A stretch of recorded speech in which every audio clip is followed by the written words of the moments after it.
Recording is on.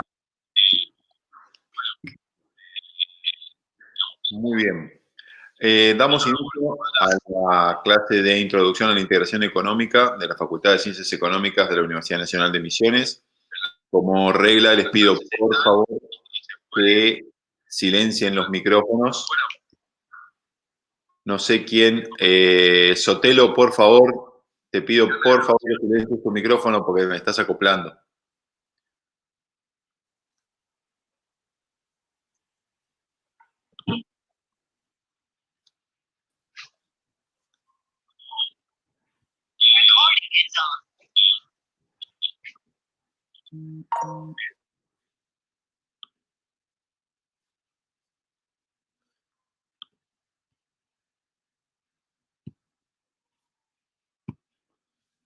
Bueno. Les pido por favor a todos los que tengan los micrófonos abiertos que los silencien, porque si no termina pasando esto de que escuchamos en diferido cuando a ustedes les llega la señal y la verdad que es muy incómodo. Por mi parte voy a dar inicio entonces a la clase. La clase de hoy es un poquito larga, pero bueno, vamos a hacer lo mejor que podamos. En principio nos vamos a centrar en el análisis del capítulo 10 de Mochoni y Becker. El capítulo 10 habilita un nuevo enfoque en la economía, que es el enfoque macroeconómico o de las macromagnitudes, y justamente a partir de este cambio es que estamos ascendiendo, estamos subiendo en la escala de análisis. Al hablar de subir en la escala de análisis significa que en el contexto de esta clase, de esta materia, es que nosotros comenzamos nuestro análisis centrados en la unidad consumidor o familia consumidora y en la unidad de empresa. Luego ascendimos a la escala mercado y consideramos el conjunto de consumidores y el conjunto de empresas que estaban digamos, que producían el mismo bien. Luego, eventualmente, ascendemos al nivel de industria, donde hay un conjunto de empresas que fabrican bienes similares o del mismo rubro, pero que fabrican eventualmente productos ligeramente diferentes o distintos. Y lo que estamos haciendo, en definitiva, es aumentando el enfoque desde el cual estudiamos lo mismo que es el problema económico, que es la satisfacción de necesidades de la sociedad. Y en este salto que vamos a dar en este momento, para introducirnos en la temática de la macroeconomía y sus objetivos, justamente estamos haciendo eso. Ya estamos considerando una forma de análisis en la que vamos a tener en cuenta muchos sectores productivos y todos los consumidores de la economía. ¿Y en qué contexto se enmarca? Siempre se está enmarcando en el contexto este de ¿para qué vamos a hablar de integración económica o por qué vamos a hablar de la integración económica?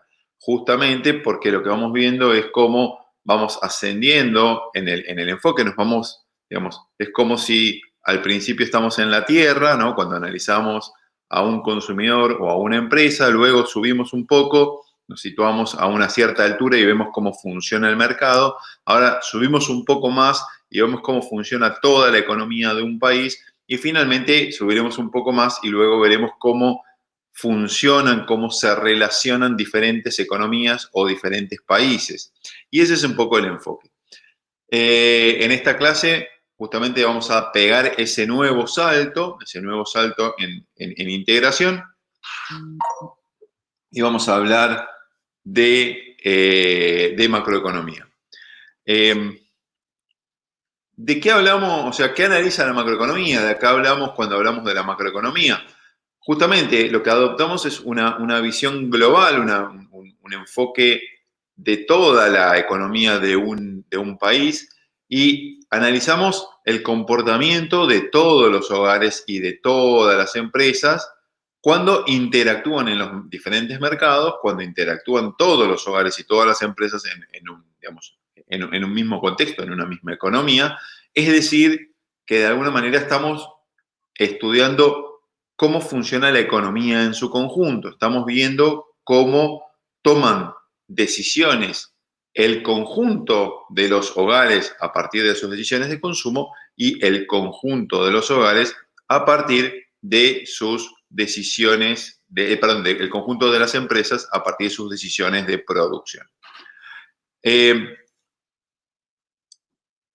Cuando nosotros analizábamos en microeconomía, en el análisis micro, en la fase anterior, fundamentalmente nos centrábamos en el análisis de el precio de un bien y la cantidad producida de un bien. Aquí lo que vamos a ver justamente son el conjunto de precios de toda la economía, no el precio de un bien específico, sino los precios, digamos, vamos a necesitar desarrollar un nuevo enfoque porque ya no vamos a hablar de precios en términos de unidades monetarias, sino que lo que vamos a construir o lo que vamos a analizar son índices de precio que nos reflejan el comportamiento de un conjunto de precios. Vamos a hablar del consumo y el consumo vamos a entenderlo como el consumo de la totalidad de los bienes de consumo, de bienes y servicios que, que se producen y que se consumen en toda la economía. O sea, estamos hablando del conjunto de bienes y de servicios de consumo final. Vamos a hablar de conceptos vinculados a las decisiones empresarias como la inversión. Vamos a generar digamos, un indicador, o vamos a hablar de un indicador que se llama el Producto Bruto Interno, que es una medida resumen del funcionamiento de la economía. Vamos a hablar un poco del rol del Estado a partir de la participación del mismo en el gasto público o la forma en la que las políticas económicas se traducen en gasto público. Y por primera vez vamos a habilitar las herramientas de la interrelación entre las economías, entre los países, a partir del análisis de un concepto que se llama la balanza comercial. Un poco todo ese conjunto de variables es el que vamos a tratar de explicar, por lo menos de definir en la clase de hoy, y lo iremos ampliando en las sucesivas clases. Ahora, cuando analizamos la macroeconomía, digamos, podemos plantearnos qué buscan los economistas, ¿no? ¿Qué es lo que están tratando de hacer los economistas? Y los economistas lo que tratan de hacer es, bueno, primero describir razonablemente bien el funcionamiento de la economía, pero no por el placer de describir la economía, sino más vale entender el funcionamiento de la economía para establecer, en la medida de lo posible, ciertas medidas o ciertas políticas o ciertos criterios de forma tal de que se puedan alcanzar ciertos objetivos. Ahora uno podría preguntarse, bueno, pero ¿cuáles serían esos objetivos que le gustaría alcanzar a los economistas? Y bueno, ahí tendríamos que hablarle al ministro de Economía, Guzmán, y decirle, bueno, a ver, ¿qué es lo que estás haciendo? Bueno, indudablemente si le preguntáramos al ministro Guzmán, actual ministro de Economía, él nos diría, bueno, mira, uno de los principales, de mis principales intereses sería tender hacia una inflación más baja. E indudablemente ese es uno de los objetivos, o sea, hablar de una economía con precios estables, hablar de una economía donde no estén subiendo todos los meses los precios. Y bueno, seguramente ese sería un objetivo a alcanzar, digamos, en esta economía y en esta realidad económica argentina, y es más que deseable. Ahora, al mismo tiempo hay otros objetivos, como por ejemplo, digamos, sería conveniente para el funcionamiento económico que existiera una baja tasa de desempleo. Es decir, que todas las personas que quisieran trabajar y estuvieran en condiciones de trabajar pudieran encontrar un empleo remunerado, un trabajo remunerado. A, También sería conveniente a los efectos de, digamos, del funcionamiento económico que no solamente existiera una estabilidad de precios interna, sino que además existiera una estabilidad de precios cambiaria. ¿Y qué significa esto de cambiaria? Bueno, el tipo de cambio, la cotización de las monedas extranjeras, por ejemplo el dólar, fuera razonablemente estable en el tiempo. ¿Y eso por qué? Bueno, justamente lo veremos cuando hablemos un poco de la forma de integración o de vinculación de las economías y las transacciones del comercio exterior que, digamos, participan del funcionamiento económico en diferentes instancias y que si existiera una volatilidad del precio del tipo de cambio, existiría una volatilidad del precio de esos productos que se comercializan en el sector externo, que se comercializan entre los países, y realmente, digamos, eso atentaría contra digamos, un funcionamiento fluido del sector externo. Por otra parte, digamos, seguramente el ministro procuraría o tendría como un objetivo a alcanzar una tasa de crecimiento razonable, una tasa de crecimiento compatible con una baja inflación y con un bajo nivel de desempleo, de forma tal que se pudiera materializar o se pudiera observar en la economía un proceso de creación de mayor cantidad de riqueza, la cual eventualmente podría ser distribuida de alguna manera entre las personas que viven en la economía, en este país, en este caso, en los habitantes de la Argentina.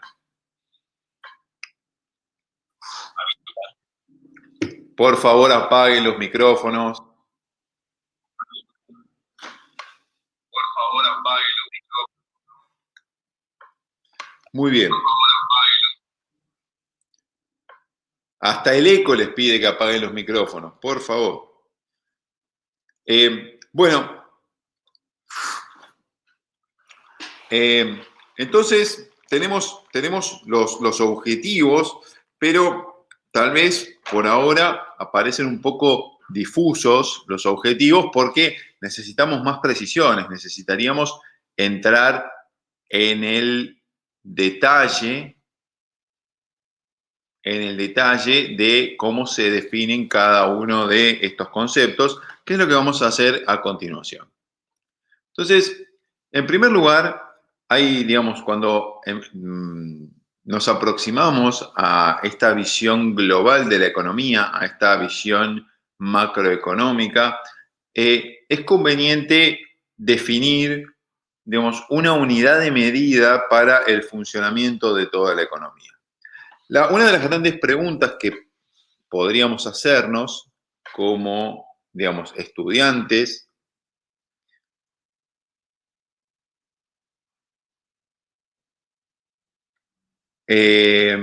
una de las preguntas que podríamos hacernos como estudiantes de la situación de la economía, digamos, del funcionamiento de la economía, justamente sería cómo hacemos para tener una unidad de medida, digo, cómo hacemos para ver si se crea riqueza o no se crea riqueza en un país.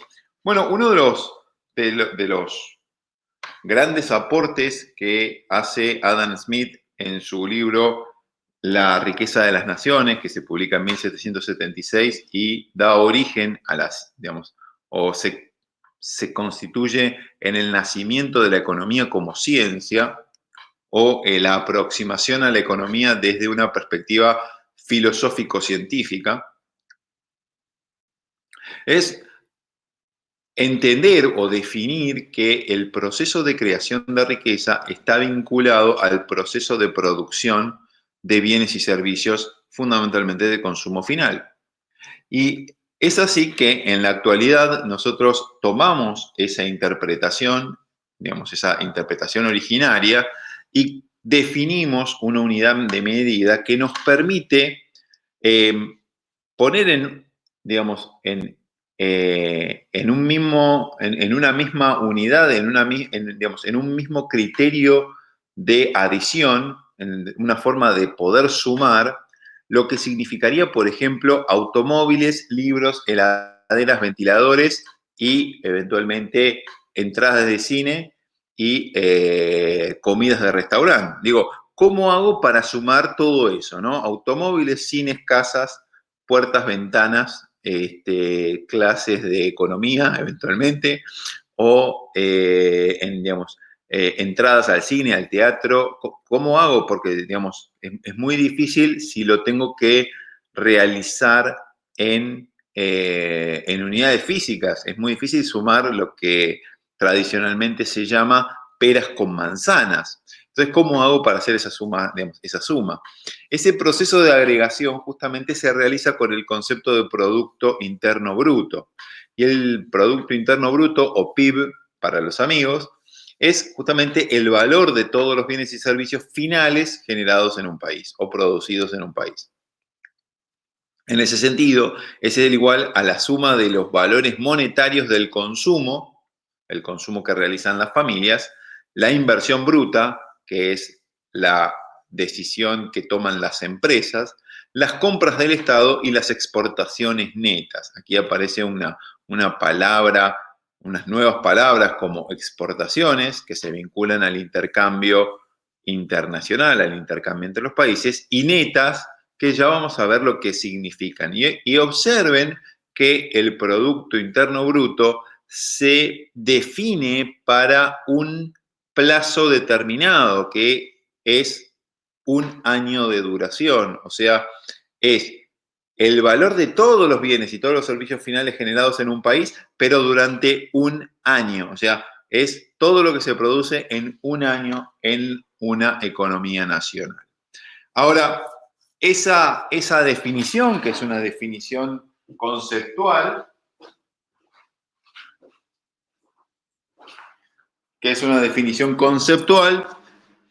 se vincula o se asocia a lo que se llama la ecuación macroeconómica fundamental, que en definitiva establece que el PIB, el Producto Interno Bruto, es igual a C más I más G más las exportaciones netas.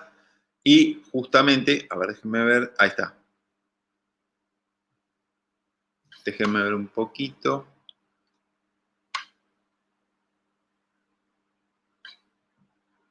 Bueno, ¿ven mi flechita? Aquí está la ecuación. C representa el consumo, I latina representa la inversión, G representa las compras del Estado y XN representa las exportaciones netas.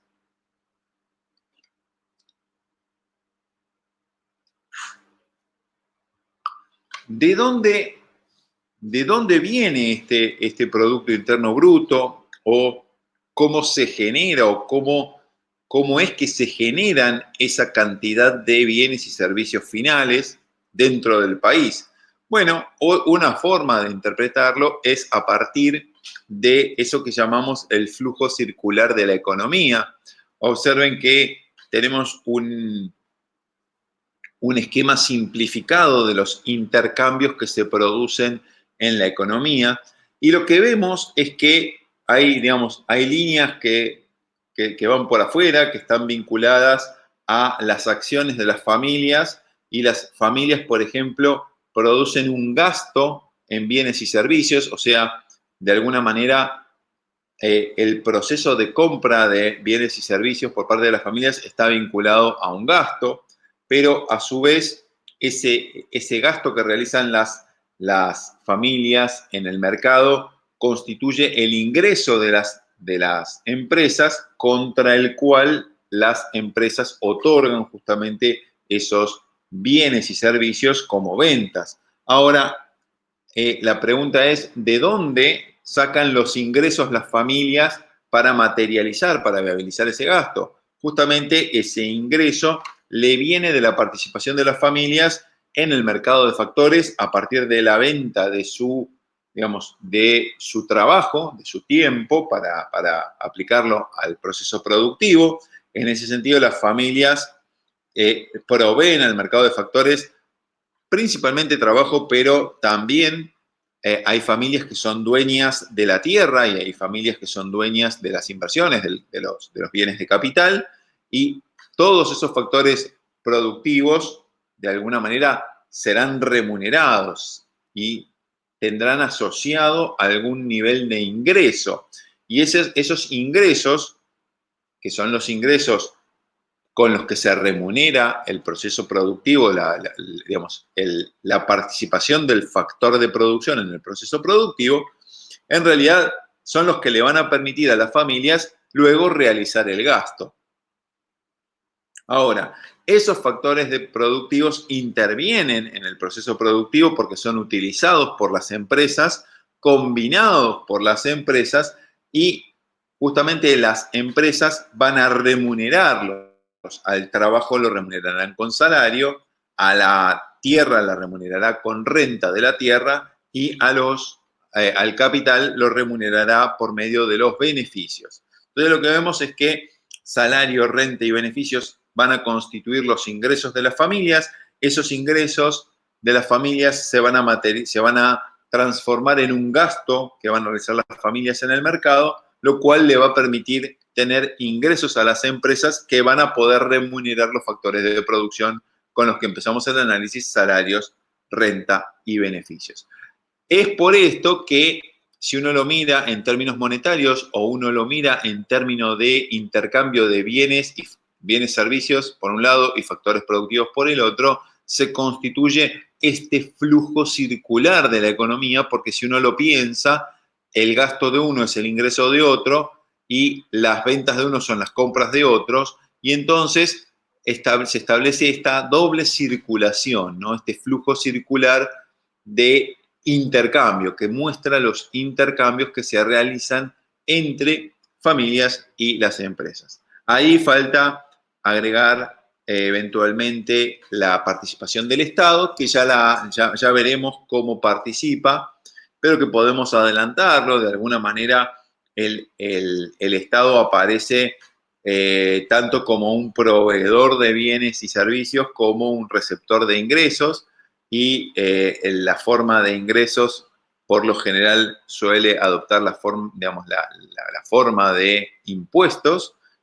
Las familias tributan, una parte del flujo circular se transforma en el pago de los impuestos, y el Estado, a partir del gasto público, transforma esos ingresos en la producción de algún servicio, por lo general son servicios, que demanda la sociedad y que benefician de alguna manera a las familias, pero también pueden beneficiar a las empresas, las cuales también pagan sus propios impuestos, y indudablemente aquí el Estado aparece como un agente particular, un agente especial, porque es el Estado, a diferencia de las empresas y las familias. Estamos considerando la acción del Estado como si fuera un solo agente, y también participa de este flujo circular de la economía. Cuando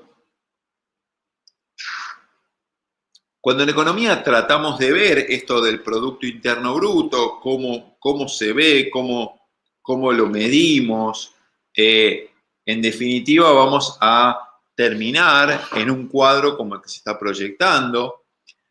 Vamos a terminar en alguna forma de estadística, en la cual lo que veremos, si lo vemos por el lado de la demanda global, observen qué es lo que dice ahí. Dice: la demanda global se compone por el consumo privado, el consumo público, las exportaciones, la formación bruta de capital, y bueno, hay otros conceptos que tienen que ver con ajustes estadísticos. Si lo miramos consumo privado, era la C, que llamábamos el consumo de las familias.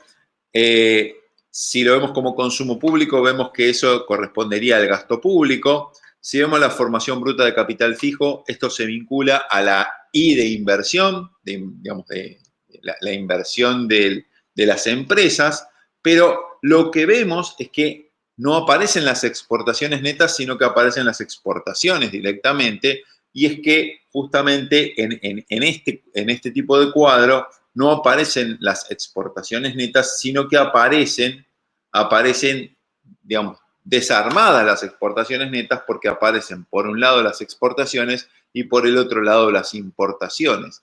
Y entonces empezamos a ver, empezamos a intuir que en realidad este concepto de exportaciones netas significa digamos, una operación matemática entre esas exportaciones y las importaciones. Conceptualmente, cualquier operación de neteo, ¿sí? Hacer una variable, expresarla en términos netos, significa restarle algo. Y en este caso, si yo tengo que averiguar las exportaciones netas, entonces significa que a las exportaciones le tengo que restar algo. Y en este caso, lo que haré para obtener las exportaciones netas es restarle a las exportaciones las importaciones. Y eso eventualmente me va a dar un número, que puede ser positivo o negativo, que va a ser igual al valor de las exportaciones netas, que es igual a las exportaciones menos las importaciones. Por otro lado, lo que vemos es que este cuadro me habla de exportaciones e importaciones en los mismos términos o en la misma valuación, que significa FOB, que significa Free on Board, que es una denominación del comercio internacional. Entonces, lo que vemos es justamente esto de la forma de ver el Producto Interno Bruto. Eventualmente ya en la clase práctica de la semana que viene haremos algún tipo de ejercicio con alguna tabla parecida a esta para, digamos, para obtener distintos valores y para poder jugar con esto que llamábamos la ecuación macroeconómica fundamental. La gran pregunta es cómo se calcula, cómo se estima el Producto Interno Bruto.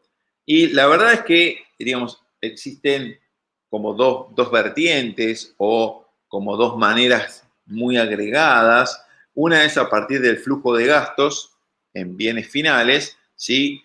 Eso sería muy parecido a lo que veíamos en la expresión anterior, ¿no? Como lo vemos, déjame un poquito ahí, como demanda global, ¿no? El consumo que realizan las familias, el consumo que realiza el Estado, las inversiones que realizan las empresas y las exportaciones, digamos, el flujo de gastos en bienes finales, esa sería una manera. Y por el otro lado, digamos, la otra forma de determinarlo, si lo vemos en ese, déjenme volver acá, volvemos a este cuadro del flujo circular. Ir por el gasto, por el lado del gasto, implicaría ir por el lado de, digamos, de las líneas verdes que van por arriba, ¿no? Los gastos que realizan las familias. La otra manera es a partir de los costos de producción, y los costos de producción tienen que ver con la remuneración de los factores. Y entonces, justamente aquí, digamos, la otra manera de calcular o de inferir el Producto Interno Bruto es a partir de los costos, ingresos totales o renta de los factores que contribuyeron a generar ese producto. O sea, o voy por el lado de arriba o voy por el lado de abajo. Ahora, si yo realizara, digamos, en un ámbito controlado, en un laboratorio esta medición debería darme el mismo resultado.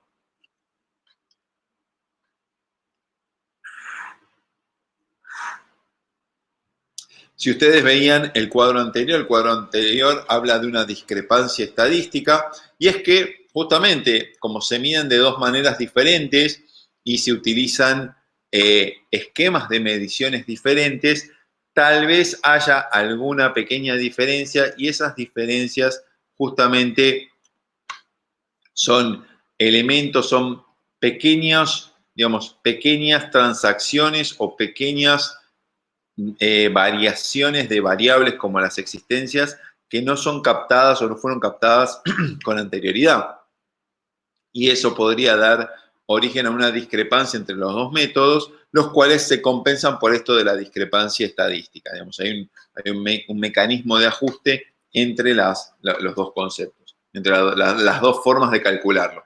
Pero si no existiera y si se midieran correctamente los dos, el flujo de gastos y el flujo de renta de los factores o flujo de costos, ambos resultados deberían darnos el mismo, ambos métodos deberían darnos el mismo resultado.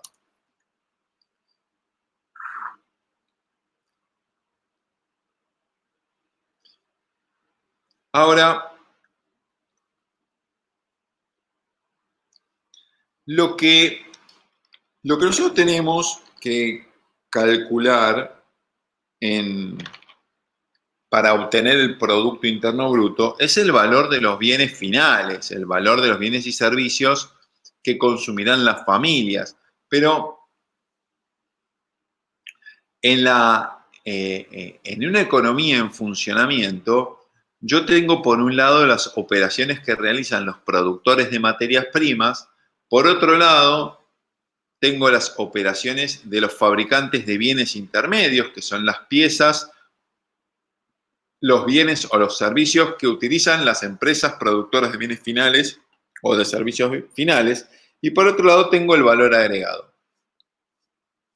Si yo sumara todo lo que todas las empresas de la economía han producido, lo que terminaría siendo sería sumando 2 o 3 o 4 o muchas veces lo mismo. A ver, imagínense que yo analizo la producción de automóviles. Y entonces digo, bueno, el valor de los automóviles es 1 millón de pesos o 1.000 millones de pesos, no importa. El valor monetario no importa, pero lo que tengo es el valor de 100 autos o 1.000 autos. Tengo 1.000 autos, ¿no? Entonces tengo 1.000 autos que valen tantos pesos.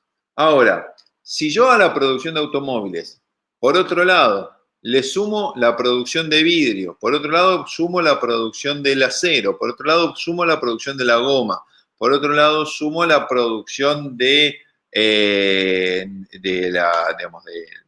los rellenos de los asientos y voy sumando cada uno de los elementos, lo que estarías haciendo en definitiva es computando o contando varias veces o 2 veces por lo menos todo. Por un lado, computaría o calcularía el valor de los insumos y después el valor de los bienes finales.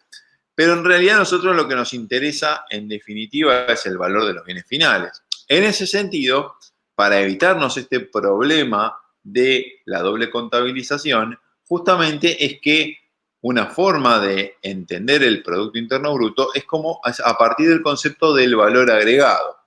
En definitiva, a nosotros nos interesa el agregado de valor o digamos, el valor agregado que realiza cada unidad empresaria, cada empresa, que equivale a la venta, digamos, a los ingresos por venta menos el valor de las materias primas y de los bienes intermedios que se utilizan para producir esos bienes.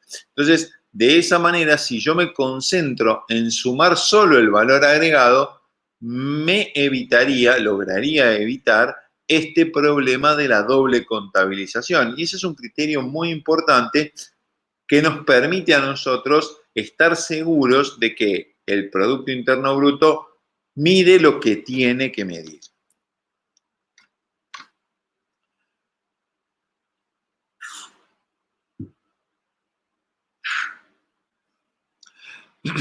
Cuando analizamos el funcionamiento de una economía, existen 2 criterios o 2 maneras de realizar los análisis. Por un lado, se puede analizar el funcionamiento de una economía por sí misma y esencialmente eso lo representamos como el funcionamiento de una economía cerrada, es decir, una economía que no realiza ningún intercambio con otros países. En ese sentido, esa economía cerrada ni exporta ni importa, no realiza comercio exterior, no se relaciona con otros países. Ahora, sin embargo, como nosotros estamos en una materia que se llama integración económica, en algún momento nosotros tendremos que cerrar o, digamos, dar por terminado el análisis de una economía cerrada con el que vamos a empezar y eventualmente tender hacia un análisis de una economía abierta, en la cual vamos a considerar los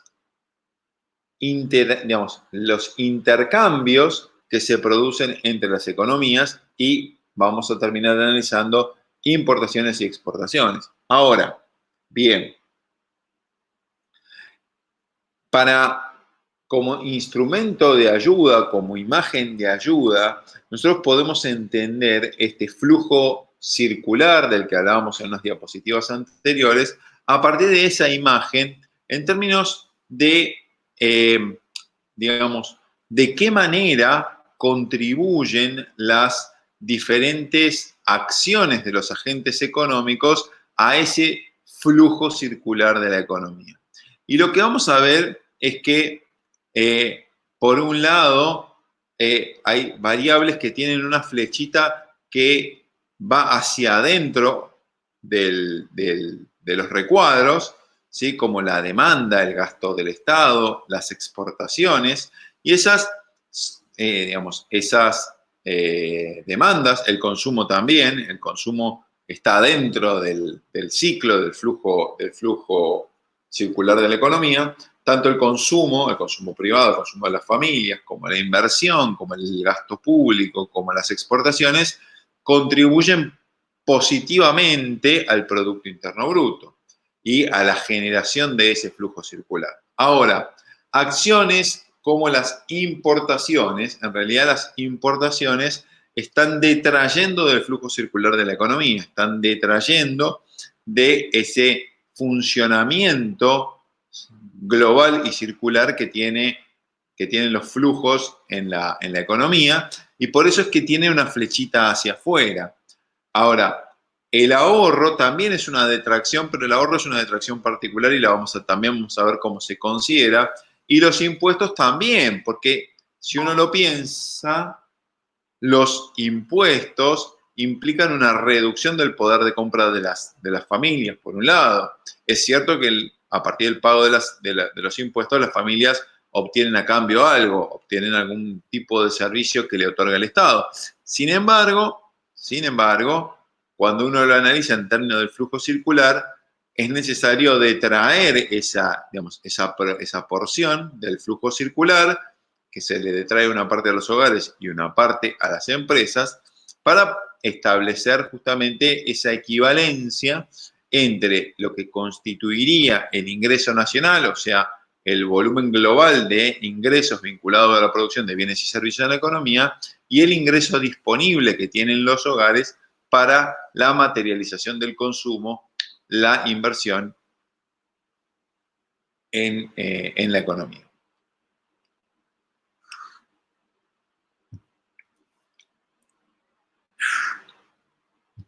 Seguimos con los métodos de estimación, con los métodos de medición del Producto Interno Bruto, y llegamos a nuestro primer método, que es el método del gasto, donde lo que procuramos hacer, o lo que vamos a hacer en este método del gasto, es igualar el Producto Interno Bruto a la suma de todos los gastos en bienes y servicios realizados por consumidores, empresas, sector público y sector externo. Y observen que, en este sentido, el Producto Interno Bruto representa la suma de todos los gastos en bienes y servicios. Y la pregunta es, si yo sumo todos esos gastos que realizan los consumidores, las empresas, el sector público y el sector externo, ¿qué es lo que obtengo? Lo que voy a obtener justamente es una medida del Producto Interior Bruto a precios de mercado, se llama, porque justamente lo que va a reflejar esa estimación es el valor de las transacciones que se realizan entre consumidores, empresas, sector público y sector externo en el mercado, y que incluye, en ese sentido, incluye los impuestos.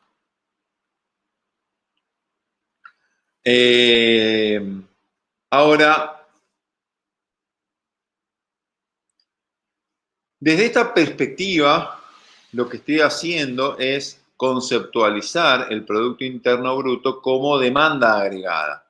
Observen que al hablar de los gastos de consumo de los consumidores, estoy hablando de un valor que corresponde a las compras de las familias de bienes y servicios.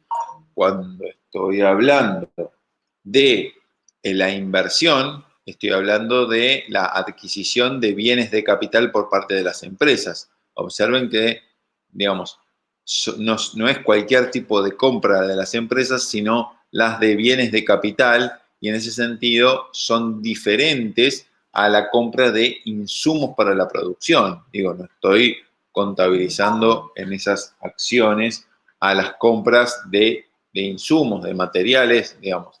En términos prácticos, que ya veremos algunos ejemplos prácticos concretos de cómo se aplican esas definiciones en la clase práctica, digamos, cuando hablo de las compras de las familias, estoy hablando del gasto de una familia no solamente en un automóvil, sino que puede ser en una heladera, pero también puede ser en la comida que adquieren para su sustento diario o su sustento semanal. En el caso de las empresas, estoy hablando de bienes de capital que se asimilan a las, digamos, herramientas o a las máquinas o, de hecho, a las construcciones. Esos son bienes de capital, son los bienes que utiliza asiduamente la empresa para la producción, pero que no se consumen instantáneamente, ¿no? Esos son los bienes de capital. Por otro lado, tengo el gasto público del Estado en bienes y servicios, y tengo las exportaciones netas que surgen del valor de las exportaciones menos el valor de las importaciones. Y ahí entonces estoy obteniendo, a partir de esa ecuación de la demanda agregada, ¿puede repetir qué se obtiene? Suman, y está en la diapositiva, Camila. Si se suman todos los gastos, como los estoy diciendo ahí, con las particularidades que las estoy diciendo ahí, se obtiene el Producto Interior Bruto a precios de mercado. ¿Ok?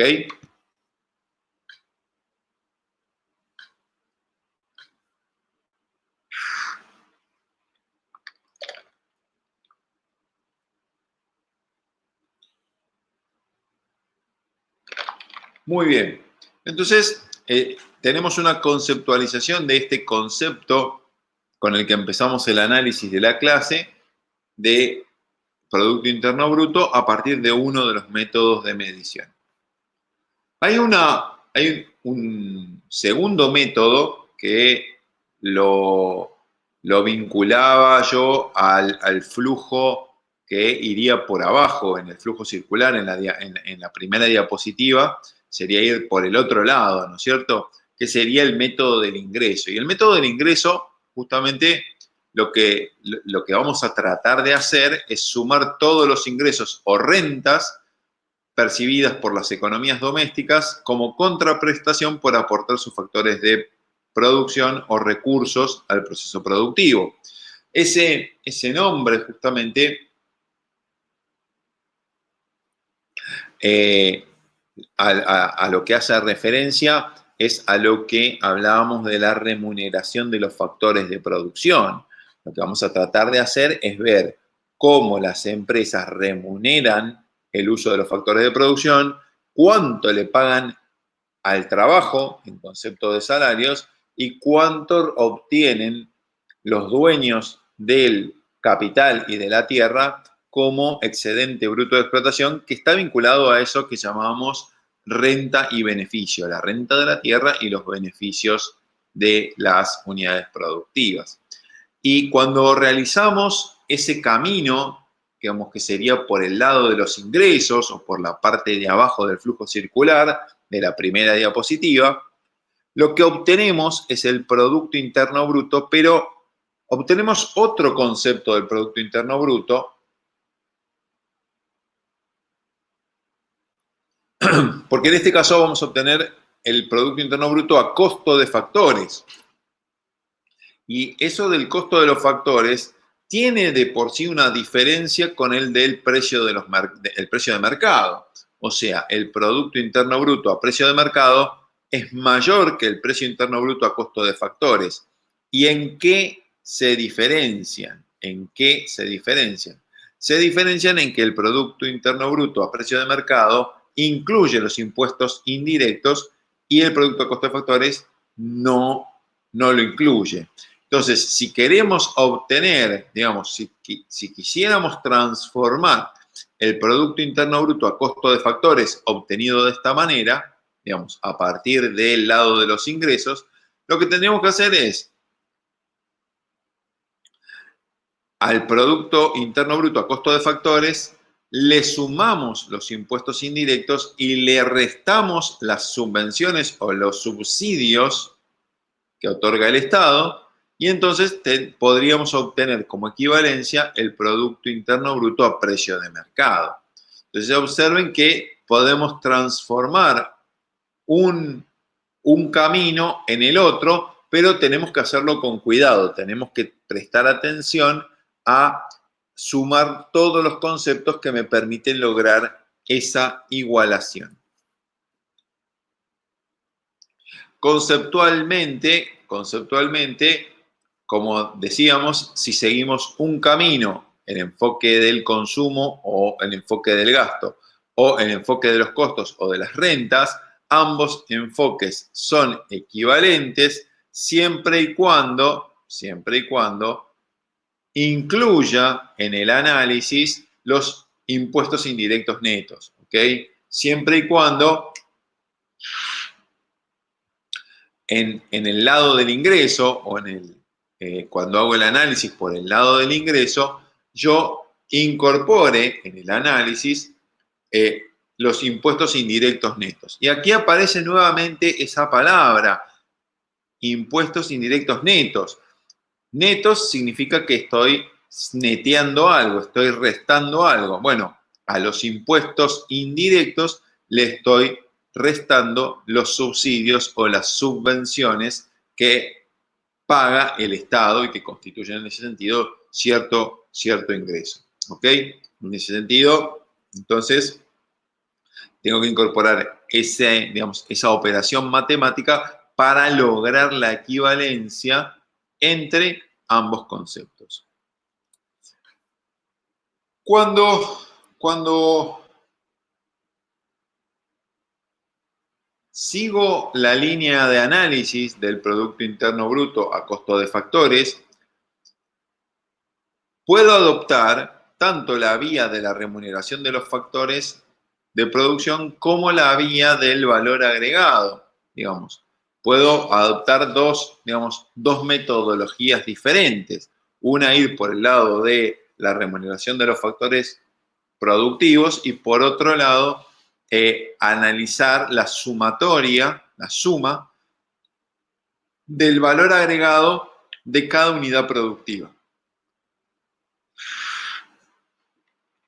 Como habíamos hablado en una diapositiva anterior, el valor agregado constituye o representa la diferencia entre el precio de venta de un bien, sin tener en cuenta los impuestos indirectos, y el costo de los bienes intermedios utilizados en su producción. O sea,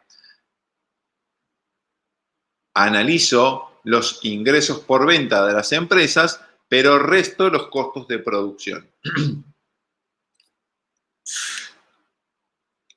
En ese sentido, si yo logro construir esta secuencia para todas las empresas, para todas las industrias, para todos los sectores de producción, eventualmente, cuando yo obtengo la suma final de los valores agregados de cada uno de las empresas, estaría obteniendo el valor del Producto Interno Bruto a costo de factores. Ahora, este Producto Interno Bruto a costo de factores es el mismo que hubiéramos obtenido si analizábamos la remuneración del trabajo como masa salarial, de la tierra como renta y de los beneficios. Sería exactamente lo mismo. Y también estaría, estaría neto, o sea, no incluiría los impuestos indirectos netos, los cuales yo tendría que adicionar, tendría que sumar para obtener el Producto Interno Bruto a precio de mercado, ¿no? Siempre tengo que tener en cuenta que debería sumar ese concepto.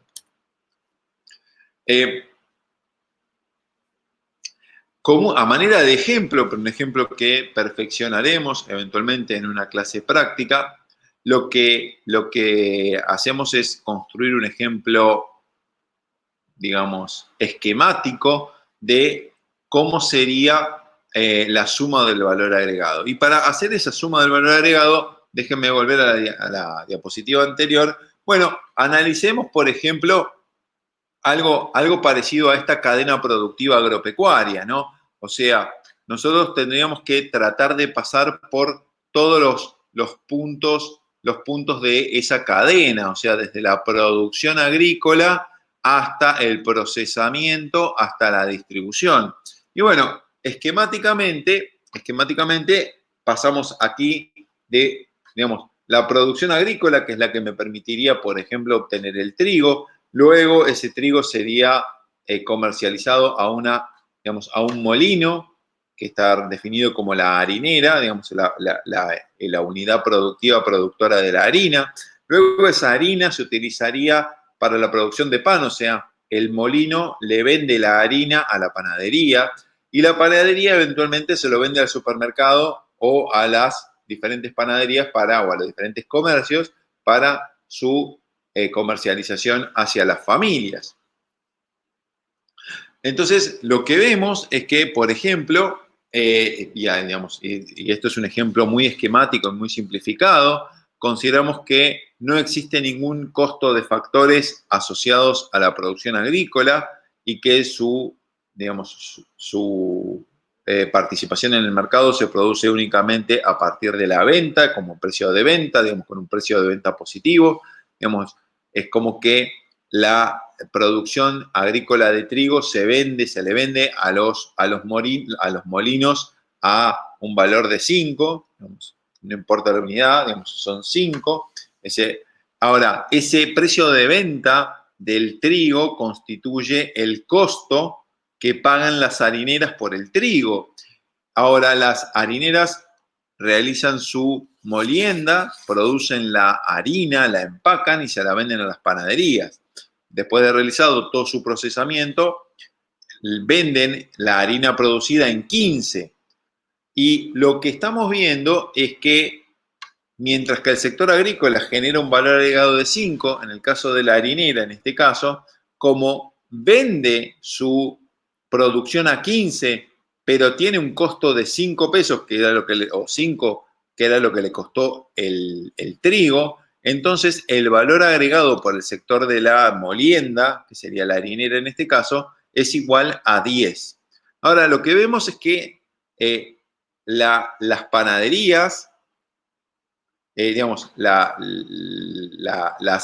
unidades productivas que producen el pan compran esa harina en 15, realizan el pan y venden el pan en 25. Nuevamente tenemos un sector productivo que está adicionando valor y bueno, en el caso del ejemplo, adiciona un valor exactamente igual a 10, que es la diferencia entre 25, precio de venta, y 15, que es el costo de factores. Y por otro lado, cuando esas panaderías le venden su producción a los diferentes negocios que van a vender el pan a las familias, lo que vemos es que se lo venden por 25 y las distribuidoras cargan su margen y lo venden a 36. En ese caso, el valor agregado por la etapa de comercialización del producto final sería de 11. Si nosotros analizamos y sumáramos el precio de venta de cada uno de los sectores, tendríamos 5 más 15 sería 20, 20 más 25, 45, 45 más 36 sería 81. Ahora, si nosotros sumamos 81, parecería como que el valor es muy grande. Bueno, sí, el valor de todas las transacciones de la economía es 81.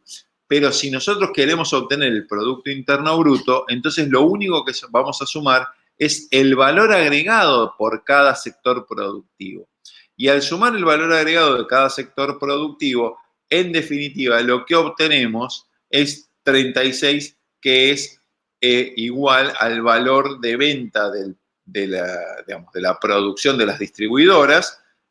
Y observen que 36 se compone, o sea, entran en su composición los valores agregados por el sector agrícola, por la harinera, por la panadería, por la distribuidora, pero en ningún momento estoy incurriendo en ese problema que yo mencioné hace un ratito, que es la doble contabilización, donde si yo planteo que sumo 36 más 25 más 15 más 5, que me da 81, bueno, indudablemente eso implicaría que yo estaría contando 4 veces la parte agrícola, 3 veces la harinera, 2 veces la panadería y 1 vez la distribuidora. O sea, estaría incurriendo en una sobreestimación de la producción, porque no es que se produjo tanto, simplemente se realizaron transacciones en la economía que sí está contemplado en otra variable económica. Pero cuando yo quiero analizar el Producto Interno Bruto o la creación de riqueza de esa economía, bueno, me tengo que concentrar en el valor agregado por cada unidad de producción.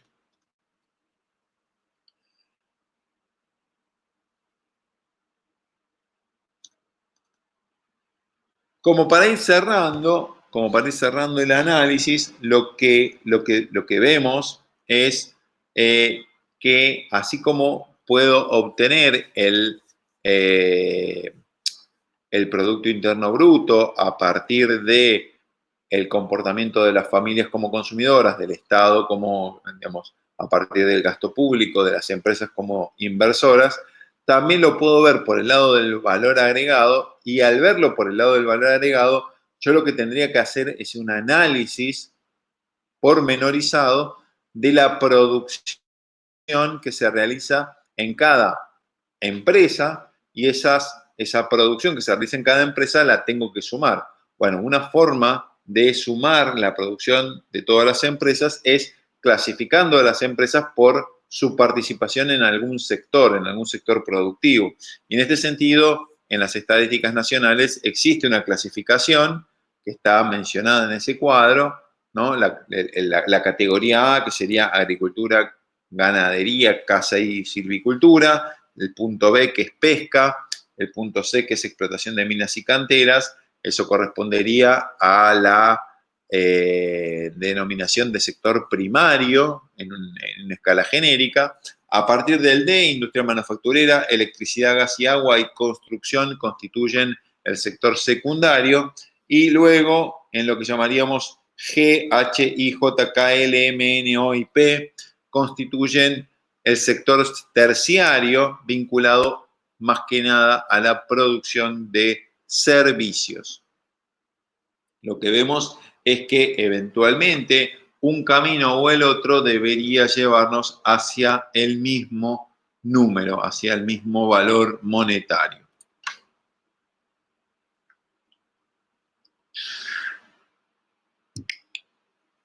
Como yo les decía,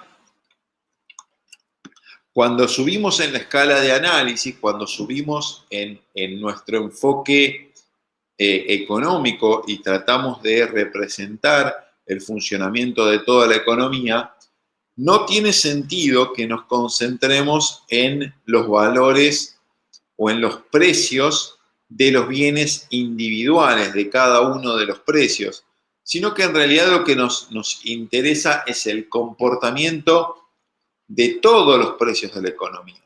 Cuando uno dice de todos los precios, dice, ¿cómo hago para representar todos los precios de la economía?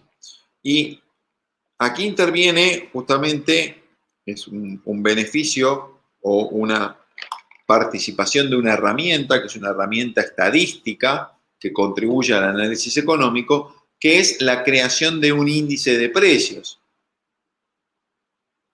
Los índices de precios constituyen medidas ponderadas de los precios en cada periodo.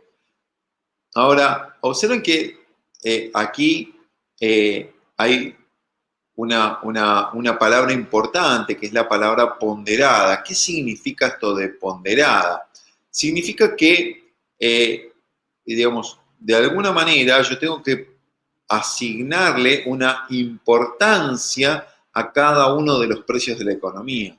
Y justamente esa importancia que va a tener los precios de la economía para ver cómo están funcionando los precios en promedio de toda la economía, de todos los bienes y servicios, lo voy a representar en esta ponderación. En el caso del Producto Interno Bruto, los índices de precio justamente me permiten a mí establecer la diferencia entre el producto nominal y el producto real. Y entonces ahí uno podría preguntarse otra clasificación más de Producto Interno Bruto. Sí, otra clasificación más. Y van a ver que me van a entender rapidísimo. Si, si yo les pregunto, me pueden responder en el chat, ¿cuánto vale una, digamos, una gaseosa de esas chiquititas de medio litro o una latita de gaseosa? ¿Cuánto, más o menos, en qué precios está en la actualidad? Pueden comunicarse por el chat.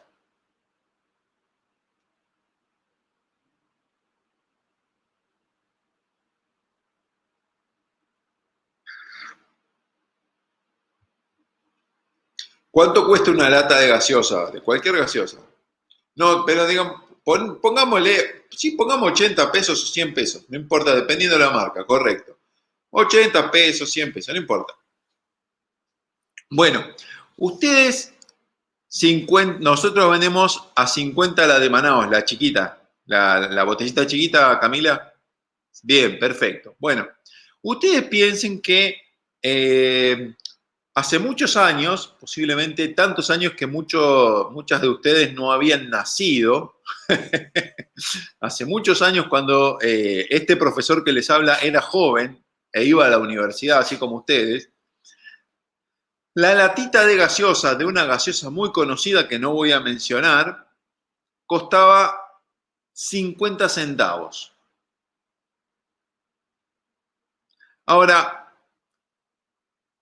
¿qué estoy representando con esto?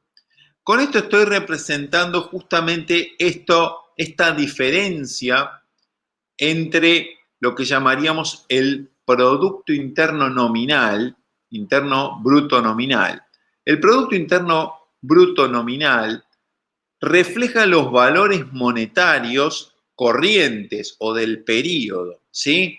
En términos de la latita sería, si hoy sale 50 pesos, no sé, hace muchos años, cuando yo era joven, la botellita de Manaos, que no existía la botellita chiquitita en ese momento, pero si hubiera existido, hubiera salido más o menos, para que tengan una idea, 25 centavos, a valores, digamos, de esa época.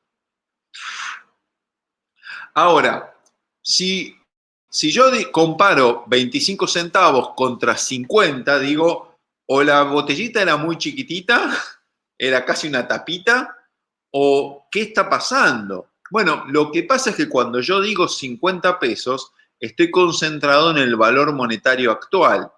Pero en definitiva, 50 pesos de hoy sería igual, digamos, que a 25 centavos de hace 20 años, o de hace un poco más, 25 o 30 años. Ay, ay, ay.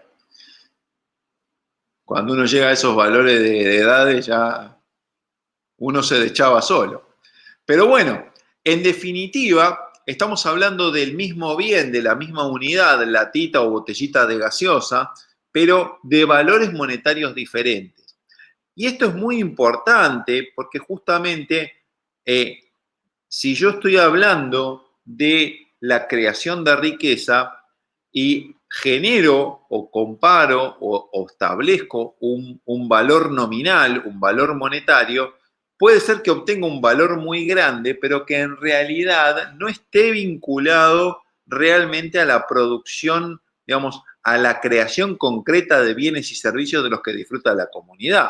Digo, si yo digo 50 pesos hoy, que es igual a una botellita de Manaos, y pienso 50 pesos hace 30 años, 50 pesos hace 30 años me permitía comprar 100 botellitas de Manaos. Digamos, es muchísimo, pero ¿qué es lo que pasa? Lo que pasa es que en definitiva, una botellita de Manaos hoy, digamos, si ya la tengo que comparar con la misma cantidad, una botellita de Manaos hace mucho tiempo. Bueno, en términos del Producto Interno Bruto, tratar de hacer esa comparación me lleva a mí a sacarle al Producto Interno Bruto nominal o en valores nominales ese efecto de la variación de precios. Y para hacerlo utilizo un mecanismo que se llama el deflactor de precios. El deflactor de precios es un índice de precios que lo que me permite a mí es sacarle al Producto Interno Bruto el efecto del cambio de los precios que se produce en cada periodo, en cada año, y entonces poder establecer comparaciones en lo que se denomina a precios constantes. ¿Y para qué querría hacer eso? ¿Para qué querría hacer eso? ¿Por qué quiero transformar valores monetarios en precios constantes o valores a precios constantes? Bueno, justamente porque uno de los objetivos de la macroeconomía es procurar cierto crecimiento económico. Y realmente, si yo digo que hace 30 años tenía una botellita de Manaos así, a 25 centavos y hoy la tengo a 50 pesos, digamos, en términos físicos, una botellita es igual a una botellita. Y si yo comparara, ¿sí? Si yo comparara los valores, diría en valores monetarios, pasar de 25 centavos a 50 pesos es crecer un montón, es crecer 20 veces. Pero creció un montón. No, lo que aumentaron fueron los precios un montón. Pero la producción es la misma, sigue siendo una botellita de Manaos, o sea, una botellita chiquitita de Manaos. Entonces, observen que si yo comparo una botellita de Manaos hace 30 años con una botellita de Manaos en la actualidad, sigue siendo una botellita. Y digo, no hubo crecimiento económico. Pero si yo digo 25 centavos a 50 centavos, a 50 pesos, me puedo confundir porque puedo decir creció un montón la economía. Y en realidad no creció tanto, digo, de hecho no creció nada, en valores constantes. Esa es la razón por la cual yo necesito utilizar los índices de precios en el análisis macroeconómico justamente para sacarle ese efecto, digamos, precio a la producción de bienes y servicios.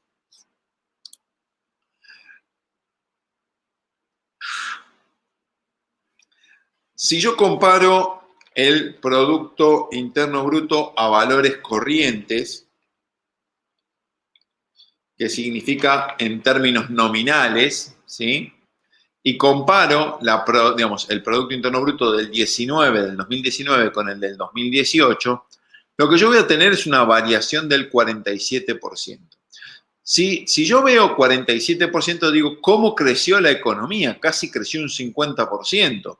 Digo, me puedo confundir, porque eso implicaría que, de alguna manera, parecería como que se producen muchísimos más bienes y servicios. Ahora, lo que pasa es que al hablar de valores corrientes o valores nominales, estoy hablando de valores monetarios y esa variación del 47% incluye tanto la variación de producción física como la variación de precios. Entonces, lo que yo tendría que procurar, lo que yo tendría que hacer como ejercicio para saber si la economía realmente incrementó la producción de bienes y servicios, es tratar de sacarle el efecto de la variación de precios. Entonces, lo que voy a hacer justamente es analizar cómo cambió ese deflactor del PBI o índice de precios implícito. ¿Cómo cambió? Y lo que vemos es que la variación de precios fue del 49,8%. O sea, la variación de precios fue más grande que la variación del Producto Interno Bruto. Ahora, ¿qué significa esto? ¿Qué significa esto? Lo que significa, en resumidas cuentas, es que si hago si hago la comparación, vuelvo a la diapositiva anterior, el Producto Interno Bruto a valores corrientes creció menos que los precios. Entonces, Esto me está dando una idea de que como los precios aumentaron más que la variable vinculada a la producción, se observó una caída en la producción, o sea, estaría en presencia de una reducción en la producción de bienes y servicios de un año contra el otro. Bien, hasta acá, ¿alguna duda en términos de lo que hablábamos de las formas de calcular el, el Producto Interno Bruto, de lo que el rol, digamos, la función que cumplen los índices de precios? Fíjense que estamos introduciendo los conceptos. Si bien desarrollamos muy fuerte, digamos, con mucho detalle, la parte del Producto Interno Bruto, la parte de los precios la vamos a retomar, o de los índices de precio, la vamos a retomar en una clase posterior y la vamos a profundizar. Ahora estamos introduciendo los conceptos nomás. ¿Ok? Muy bien. Cualquier duda, habiliten el chat, pongan en el chat y eventualmente vuelvo un poquito para atrás. A fines de no atrasarnos en la clase, sigo ampliando los conceptos. Profe. ¿Por qué ponemos un mapa y por qué ponemos dos empresas y por qué ponemos distintos colores? Bueno, justamente cuando vamos a tratar de analizar el funcionamiento de la economía en su interacción con otras economías, lo que tenemos que tener en cuenta es dónde se ubican las empresas, punto número uno, y de qué país son origen esas empresas. Tenemos que tenerlo en cuenta. ¿Y por qué? Porque nosotros hablábamos de la remuneración de los factores productivos, o sea, los beneficios. Entonces, si yo tengo una economía cerrada, en esa economía cerrada no hay problemas porque todas las empresas son nacionales y toda la producción es nacional y entonces todos los factores productivos están dentro del país. Pero puede darse el caso, por ejemplo, como el que está representado en la diapositiva, en el cual haya una empresa argentina, por ejemplo, Arcor, digo, una empresa de capitales argentinos, de algunas familias argentinas, que tenga plantas, que tenga fábricas en otro país, por ejemplo, en Brasil.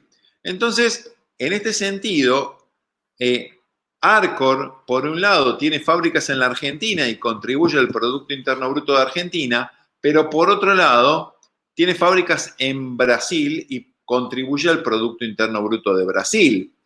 Pero, Arcor es un factor de producción, digamos, es dueño de los factores de producción de la empresa que está en Brasil. Y esos factores de producción son remunerados, ese capital es remunerado. Y eventualmente esa remuneración debería, por lo menos debería, ser contabilizada, debería ser puesta en las cuentas de la Argentina. Ahora, por otro lado, existen fábricas, por ejemplo, como Ford, que es de capitales norteamericanos, que tiene alguna unidad de producción, alguna fábrica instalada en la Argentina. Y en ese sentido, fábrica Ford Argentina, digamos, la fábrica que realiza la producción en la Argentina, contribuye al Producto Interno Bruto de la Argentina, pero la remuneración de los factores de producción, en particular la remuneración de la inversión, la remuneración del capital que ha hecho Ford, implica que esa remuneración de los factores no va a ser contabilizada dentro de la Argentina, sino que debería ser contabilizada en otro lugar. por ejemplo, en Estados Unidos. Entonces, ¿cómo hacemos para reflejar en las cuentas nacionales o en nuestro sistema de estadística esa, digamos, esa particularidad donde existe una nacionalidad de la producción, o sea, la producción puede pertenecer a un país, pero los factores de producción pueden pertenecer a ese país o a otros países?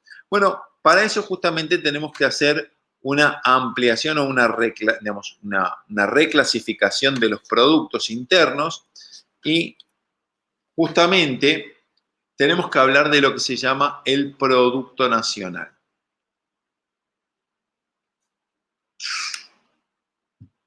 En ese sentido, y para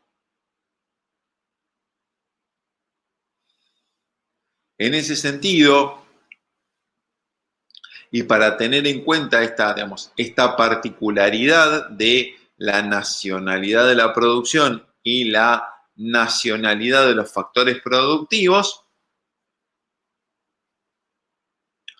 introducimos el concepto de producto nacional. Y lo que vemos es que el producto nacional se define como el conjunto de bienes y digamos, de bienes y servicios producidos con factores de producción nacional o factores nacionales, factores de producción nacionales. Entonces, en ese sentido, correspondería incluir en el Producto Nacional Bruto la producción de Arcor que se realiza en la Argentina, pero también tendríamos que sumarle los beneficios que cobra Arcor, por ejemplo, en Brasil, y tendríamos que sumar en parte, por ejemplo, la producción de los autos Ford que se realizan en la Argentina, pero tendríamos que restarle los beneficios que se lleva Ford de Estados Unidos, o sea, que son remitidos a la casa matriz en Estados Unidos. Y justamente cuando lo llevo a términos de ecuaciones, el Producto Nacional Bruto es igual al Producto Interno Bruto más la remuneración neta de los factores nacionales menos la remuneración de los factores del exterior, digamos, de los factores de empresas extranjeras, la remuneración de los factores extranjeras. De esa manera, entonces, voy a obtener una unidad de análisis, una variable o el producto nacional que es ligeramente diferente del Producto Interno Bruto, pero que me permite a mí justamente incorporar en el análisis o incluir en el análisis esta particularidad de un mundo en el cual hay una parte de la producción que se realiza con capital extranjero y a su vez hay empresas nacionales que han realizado inversiones en otros países, pero que reciben, son beneficiarias de las utilidades que le remiten a la casa matriz sus empresas en los otros países. Y con esta particularidad, con esta ecuación del Producto Nacional Bruto, estoy logrando captar esa particularidad. Yo les decía que cuando hablaba de las variables netas, estoy hablando de variables a las que se restan algo, y cuando hablo del Producto Nacional Bruto o el Producto Interno Bruto, significa que ese Producto Bruto incluye algo. Ahora, eso significa también que puedo obtener un producto neto. En ese sentido, lo que yo tengo que hacer es saber qué es lo que tengo que restar para obtener el Producto Nacional Neto. Y el Producto Nacional Neto lo obtengo como la diferencia entre el Producto Nacional Bruto y las depreciaciones o la amortización de los bienes de capital de la economía. Y ahí entonces estoy obteniendo ese producto neto, ¿sí? A todo concepto bruto, a toda variable bruta, como el producto bruto, como la inversión bruta, como, digamos,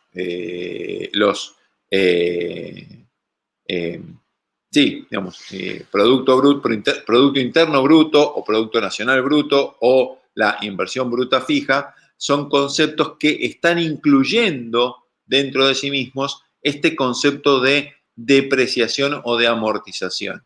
Entonces, cuando yo a esos valores, a esas variables, le resto las depreciaciones, obtengo la variable en términos netos.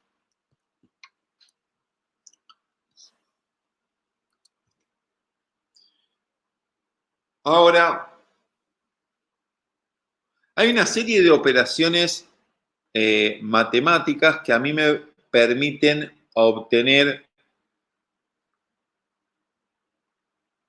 un concepto que es la renta disponible y básicamente lo que estoy tratando de obtener es el equivalente o la variable económica que me permita contar con la información de eso que en el flujo circular, en el segundo flujo circular de hace unas cuantas diapositivas, llamábamos como ingreso disponible.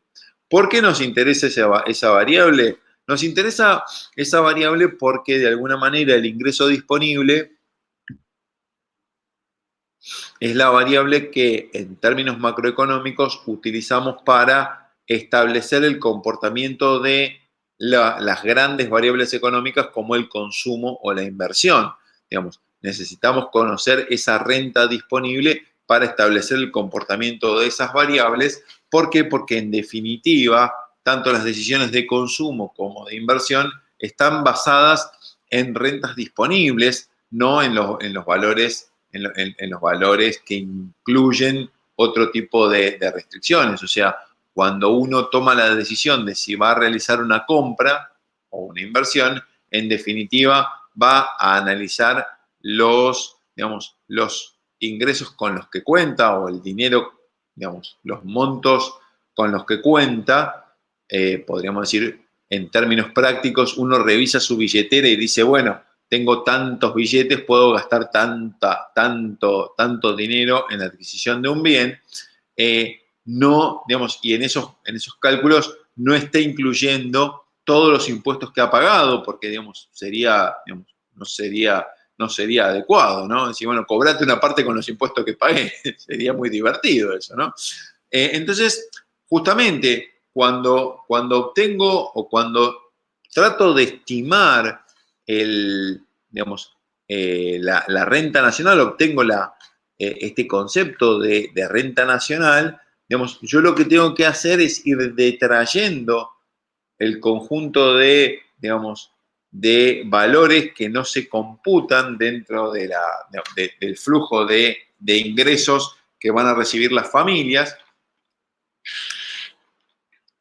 para lograr establecer el valor de la renta personal que en definitiva va a ser la parte del ingreso que las familias van a destinar al consumo o al ahorro. Y digamos, esa doble decisión que se produce de manera simultánea, justamente es la que a mí me va a permitir luego estimar qué proporción, digamos, o cuál va a ser el efecto que el gasto de esa renta va a tener en la economía a partir del consumo privado de las familias y qué proporción de la inversión que van a realizar las empresas se puede financiar con el ahorro de las familias, porque de alguna manera ese ahorro que realizan las familias, esa parte del ingreso no gastado, se incorpora en el proceso, en el flujo circular, a partir de este concepto que llamábamos la inversión que realizan las empresas. Entonces, en esta diapositiva lo que aparecen es el conjunto de operaciones matemáticas que me permiten a mí transformar el Producto Nacional Bruto a costo de factores en Producto Nacional Neto a costo de factores, que por no incluir los impuestos indirectos es igual a la renta nacional neta. La renta nacional neta también se puede obtener a partir de, digamos, del Producto Interno Bruto a partir de las ecuaciones anteriores.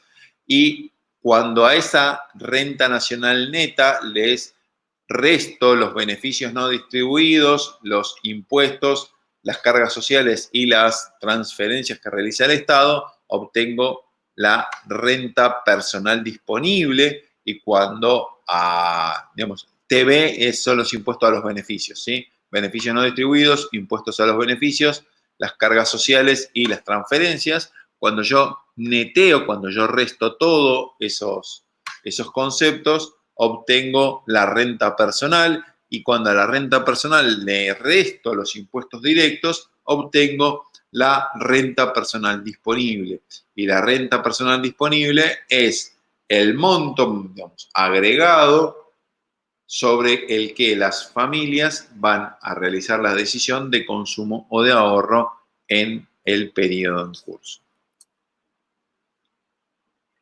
Bien, ahora, y ya para ir cerrando el análisis, lo único que nos faltaría comentar es sobre la distribución del ingreso.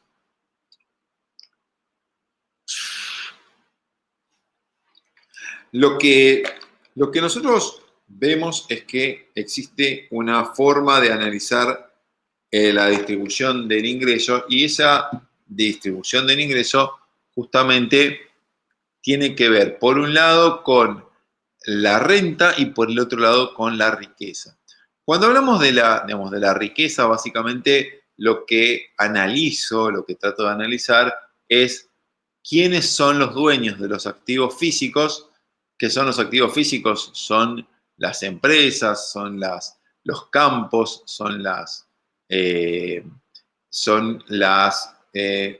todas las unidades o todos los, no sé cómo denominarlo, para no usar la palabra activos, pero digamos, son empresas, territorios, casas que, digamos, que devenguen algún tipo de renta, algún tipo de ingreso hacia los tenedores de eso que llamaríamos los activos. Entonces, eso compone una parte de la distribución de la riqueza, pero a su vez existen otros instrumentos, otros elementos que también devengan algún tipo de beneficio, que son activos financieros, son instrumentos financieros, como pueden ser desde un plazo fijo hasta un bono, y lo cual constituye, digamos, otro componente de la riqueza de las familias. Digamos, eso indudablemente se distribuye entre las familias o entre las personas de una determinada economía, de una determinada sociedad. Por otro lado, existe una distribución vinculada a la forma en la que se utilizan los recursos productivos. Y eso tiene que ver con la forma en la que se distribuye la renta. Ustedes piensen que en todo lo que analizamos el Producto Interno Bruto, pero vimos que existe una relación entre el Producto Interno Bruto y este concepto de renta personal disponible o de ingreso personal disponible. O sea, puedo obtener ese concepto de renta. Y la forma en la que se distribuye eso también es una unidad de análisis importante, o una dimensión de análisis importante en el análisis económico, ya que de lo que estoy tratando de ver es justamente realizar una distribución funcional, o la forma en la que la renta se distribuye entre los tenedores de la propiedad de los diferentes factores de producción. Y en ese sentido hay una gran clasificación, digamos, muy agregada cuando estoy hablando del enfoque macroeconómico, y es la distribución que se realiza entre los trabajadores a partir de la masa salarial, ¿sí?, como remuneración del factor producción-trabajo, y los capitalistas, entre los cuales están englobados tanto los dueños de las empresas a partir de los beneficios que reciben, como los tenedores de tierra a partir de la remuneración de la tierra a partir de la renta. Y entonces, tener una idea de cuánta qué proporción de la renta corresponde a la contribución del trabajo y qué proporción corresponde al excedente bruto de explotación vinculado al capital y a la tierra, justamente nos da una idea de cómo se distribuye funcionalmente, en estos términos, la renta de un país. Ahora, la segunda forma de análisis que es relevante también en este caso es lo que llamaríamos la distribución espacial de la renta. ¿Y por qué es relevante? Bueno, porque por un lado la producción de bienes y servicios y el consumo de bienes y servicios no se realiza todo en un solo punto, en un solo lugar del país, sino que se encuentra distribuida entre las diferentes unidades geopolíticas del país, en este caso de las provincias argentinas, se distribuye de manera diferente según provincias o regiones del país. Y esto también nos lleva a la posibilidad de realizar un análisis a partir de esto, a partir de la manera en la cual se distribuye la generación de las rentas en cada una de las unidades geográficas en las que se divide una unidad económica, una unidad económica como un país. Observen que si lo vemos en términos geográficos, y ya con esto voy cerrando la clase, tenemos que en el caso de la Argentina hay una producción que mayoritariamente se realiza en la provincia de Buenos Aires y en la ciudad autónoma de Buenos Aires, que explican más del 50% del producto de todo el país, o por lo menos en el 2004 explicaban más del 50%, de hecho el 53,6%, y que el resto, ¿no? El 46,4% se distribuía entre el resto de las provincias argentinas, entre las cuales las mayores producciones correspondían a las provincias de Córdoba, Santa Fe y luego Mendoza y Mendoza, Neuquén, Chubut, Tucumán, digamos, con ya Entre Ríos, con participaciones bastante menores. Nos da una idea entonces esta forma de distribución del ingreso justamente de cuál es la participación de cada unidad geográfica en la producción global y a su vez, cuando uno lo piensa en términos de esta materia que habla de la integración entre, o buscamos analizar la integración entre las diferentes economías, en algún momento también habilitaremos el concepto de la distribución del ingreso o digamos, el tamaño relativo de cada una de las economías y donde lo compararemos, por ejemplo, a partir de el volumen del Producto Interno Bruto de los diferentes países que podrían llegar a conformar algún tipo de unidad como la que analizaremos, como la Comunidad Económica Europea o como el Mercosur o como el NAFTA, según corresponda. Entonces, lo que vemos es que hay distintas maneras de analizar la distribución del ingreso hacia adentro de una economía a partir de o bien la distribución funcional o bien la distribución espacial de la renta y nos permite justamente tener una idea del grado de concentración en la producción de riqueza en cada área geográfica. Muy bien, con esto estaríamos terminando el desarrollo de esta clase introductoria sobre la macroeconomía. Voy parando la grabación y